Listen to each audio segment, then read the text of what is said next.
Hi friends, welcome to my channel. మన ఇంట్లో ఉన్న ఆడపిల్లలు అంటే యుక్త వయస్సు వచ్చిన తర్వాత పుష్పవతి అవుతూ ఉంటారు.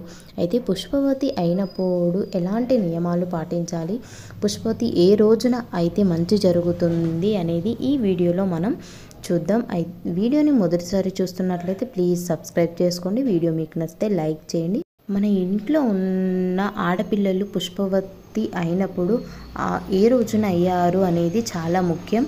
ఒకవేళ వాళ్ళు గనుక అష్టం రోజున గనుక ఇలా పుష్పవతి అయినట్లయితే మనం పండితులను సంప్రదించి వాళ్లకు శివాలయంలో శాంతి పూజ చేయాల్సి ఉంటుంది. అలా చేయకపోయినట్లయితే వాళ్ళు భవిష్యత్తులో చాలా ఇబ్బంది పడాల్సి ఉంటుంది. వాళ్ళ పుష్పవతి అయిన రోజు మంచి రోజు అయి ఉంటే వాళ్ళకు పెళ్ళైన తర్వాత చాలా మంచి జరుగుతుంది. అయితే చాలామంది పిల్లలు సొంత ఇంట్లో అంటే వాళ్ళ ఇంట్లో ఉన్నప్పుడు పుష్పవతి అయినట్లయితే వాళ్ళకు మంచి జరుగుతుంది. అలాగే కొంతమంది వేరే వాళ్ళ ఇంటికి వెళ్ళినప్పుడు అంటే వాళ్ళ చుట్టాల వాళ్ళ ఇంటికి వెళ్ళినప్పుడు కూడా పుష్పవతి అవుతూ ఉంటారు. అలా అవడం మంచి జరగదు. అయితే కొంతమంది ఆడపిల్లలు నల్లటి వస్త్రాలు వేసుకొని ఆ రోజు కనుక పుష్పవతి అయినట్లయితే వాళ్ళకు దరిద్రం చుట్టుకుంటుంది. అంటే నల్లటి వస్త్రాలలో పుష్పవతి కాకూడదు, వాళ్ళకు భవిష్యత్తులో మంచి జరగదు. అలాగే ఎర్రటి వస్త్రాలు తెల్లటి వస్త్రాలలో పుష్పవతి అయిన వాళ్ళ జాతకం చాలా బాగుంటుంది. అంటే వాళ్ళకు భవిష్యత్తులో మంచి జరుగుతుంది అని అర్థం. అలాగే ఆడపిల్లలు గ్రహణం రోజున కానీ అమావాస్య రోజున కానివ్వండి, అష్టం రోజున కానివ్వండి పుష్పవతి అయినట్లయితే మంచి జరగదు. మనం వెంటనే పండితులను సంప్రదించి 5 రోజుల తర్వాత కానివ్వండి, 11 రోజుల తర్వాత కానివ్వండి శివాలయంలో శాంతి పూజ చేయాల్సి ఉంటుంది. అలాగే ఉదయం 5 గంటల నుండి 1 గంటల వరకు పుష్పవతి అయినట్లయితే అది శుభ పరిణామం. అలా కాకుండా 1 నుండి సాయంత్రం 6 గంటల లోపు పుష్పవతి అయినట్లయితే దాన్ని అశుభ పరిణామంగా భావిస్తారు.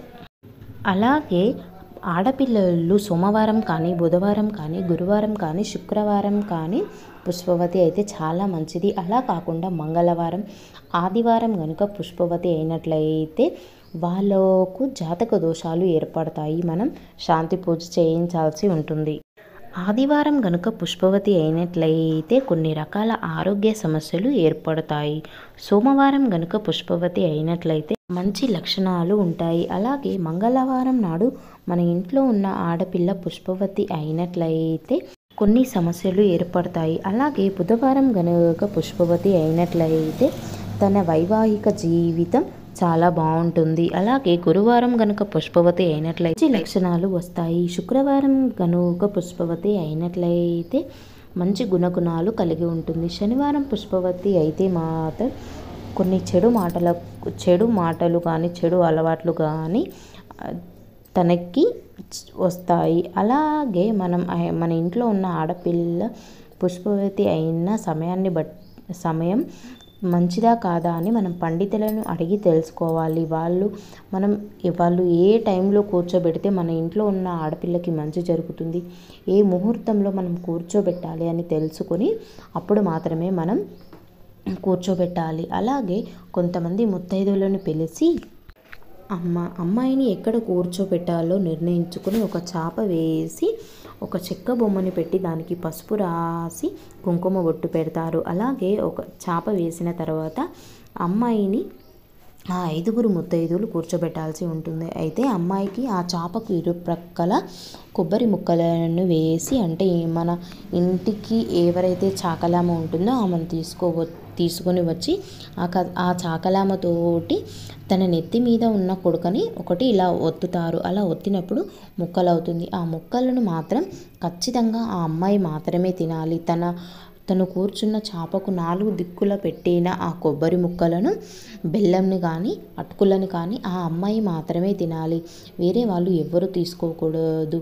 అలా మంగళామని పిలిచి అమ్మాయిని ఒక 5 ముత్తైదులను పిలిచి ఆ అమ్మాయికి ముఖం నిండా పసుపు పెట్టుకోమని చెప్పి ఒక చిన్నగా బొట్టు పెట్టాలి. అప్పుడు ఆ అమ్మాయిని ఆ 5 ముత్తైదులు కూర్చోబెట్టాల్సి ఉంటుంది. ఇలా కూర్చోబెట్టినట్లయితే ఆ అమ్మాయికి కానీ మన ఇంటికి కానీ మంచి జరుగుతుంది. అలా కూర్చోబెట్టిన తర్వాత చిమ్మిరి లడ్డూలను తినిపించాల్సి ఉంటుంది. అలాగే 3 రోజుల వరకు అమ్మాయిని ఎవరు తాకకూడదు. అలాగే ఇంట్లో ఉన్న మగవాళ్ళు ఎవరు కూడా ఆ అమ్మాయి దగ్గరికి వెళ్ళకూడదు, అలాగే చూడకూడదు.